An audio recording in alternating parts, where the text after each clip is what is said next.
Hi everyone, Newthony Sleep Tano here, the internet's busiest music nerd, and it's time for a review of the new Sleep album, The Sciences. This is a surprise new album from one of stoner metal's most important bands, if not the most important band. Sleep. Sleep is, of course, a trio featuring Al Cisneros on bass and vocals, Matt Pike on guitar, and now Jason Roeder of Neurosis fame on drums. Through the 90s and the 2000s, Sleep's musical track record might not have exactly been prolific, but what little music they did release caused a heavy and druggy underground surge in the rock genre that we are still feeling to this day. Repeatedly on record after record, the band's slow, fuzzy riffs built up into these massive mountains of drony, psychedelic goodness. But the band's key members eventually split off into their own respective bands, High on Fire and Ohm, and while in a way it sucked to not have new music from Sleep, every once in a while, what few records they did release each seemed like its own pivotal addition to the stoner metal genre. Plus, Matt and Al's output post-Sleep has been pretty great too. I mean, each one in their respective bands has come through with at least a couple of classic records. So now we're at a point where it's been 15 years since the release of the last Sleep album,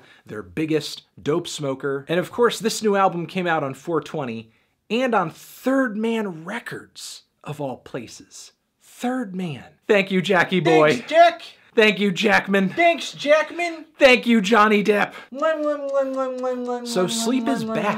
They're back. And this record sounds like they haven't even missed a beat. And while the material on this is similar to that of Sleep's other output, it's also different at the same time. The mix is obviously nowhere near as rough as Holy Mountains, which is pretty notorious for not being the best produced album ever. The performances on this record aren't quite as aggressive or animalistic either. The Sciences is definitely on the more meditative side of the Sleep spectrum. And yet, this record is not nearly as bass-heavy or as slowly paced as Dope Smoker or Jerusalem. The Sciences hits this kind of successful middle ground between sounding spacey but also very visceral. One has to consider that Matt and Al have had years of artistic progression outside of the Sleep bubble, and they're kind of each bringing their own experience into this record, because there's a really abrasive roar to the tone in Matt's guitars, as well as some really aggressive and flashy soloing that wasn't quite as intense as it was on previous Sleep records. Al's bass work, I think, has only gotten more simplistic and meditative since his years in Ohm,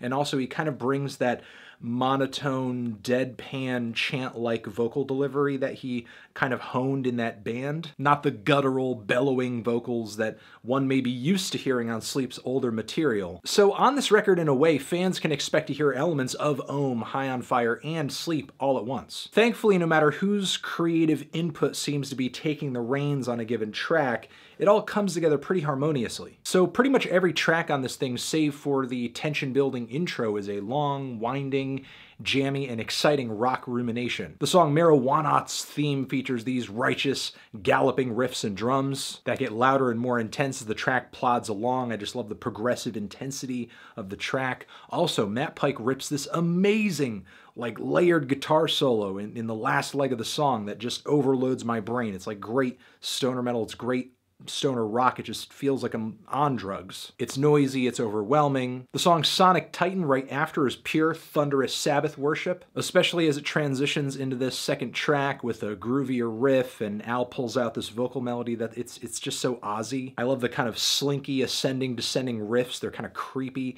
at this point in the track. And we get yet another great guitar solo to finish things off. We actually see the return of Al's classic growl on the track Antarcticans Thawed. Antarcticians? Antarcticans. It's the longest track on this thing at 14 minutes, easily one of the most epic. The lyrics feature all of this grand imagery of seas and ice and glaciers. As one of the more meditative points on the record, all I really wish for here is just that the mix had more bass on it, because while it's not terrible, it's certainly listenable, and the performances on this thing are great, it just feels a little too hollow or maybe even slightly tinny for a stoner metal record sometimes. We have even more Sabbath worship on this record on the track Giza Butler, a tribute to the band's star bassist, opening up with a very pensive psychedelic guitar intro. The vocals are somewhat stiffer than they are on the rest of the record in my opinion, which is something that has kind of turned me off about some Ohm albums. While I think it goes over somewhat well on a majority of the tracks here, On this song, not so much. And given that it is a Butler tribute track, I guess I was expecting a little bit more bass work to kind of come to the forefront here. I mean, there is a bass solo on the tail end of the song, but I don't really care for the tone of the bass at all. Again, felt a little hollow. And even though I feel like this track might be a little bit of a low point on the album, it's all relative. I mean, in the grander scheme of things, it's still pretty enjoyable. And then we have The Botanist closing things up on this album, which is a very kind of moody, very dynamic track, takes things in a direction with these sparkling, spacious guitars that kind of remind me of some of the ballads on Metallica's Black Album. I mean, Sleep ain't writing a ballad or anything like that, but it's a pretty good tune. And I think a thoughtful, emotive way to end this album too. And that's pretty much the record from front to back. I mean, it's really good. Easily one of the better and more consistent comeback albums to come out in a while. A record that shows a band doing what they're known for, doing what they've done, and doing it incredibly well, showing that they still have it. It's not so different that it's reinventing the wheel or anything like that, or doing anything truly groundbreaking for the genre, but the band still did a really excellent job of writing new material, staying true to their sound, while also incorporating the various musical worlds that each person on this album has been living in for the past 10 to 15 years. I'm feeling a strong 8 to a light 9 on this record. Transition, have you given this album a listen? Did you love it? Did you hate it? What would you rate it? You're the best, you're the best. What should I review next? Hit the like if you like, please subscribe, and please don't cry. Hit the bell as well. And also over here next to my head is another video you can hit up. Do that. Hit that video up. Hit it up. Watch that video. Or hit the link to subscribe to the channel. Okay? All right, I'll see you guys in the next one. Love you forever.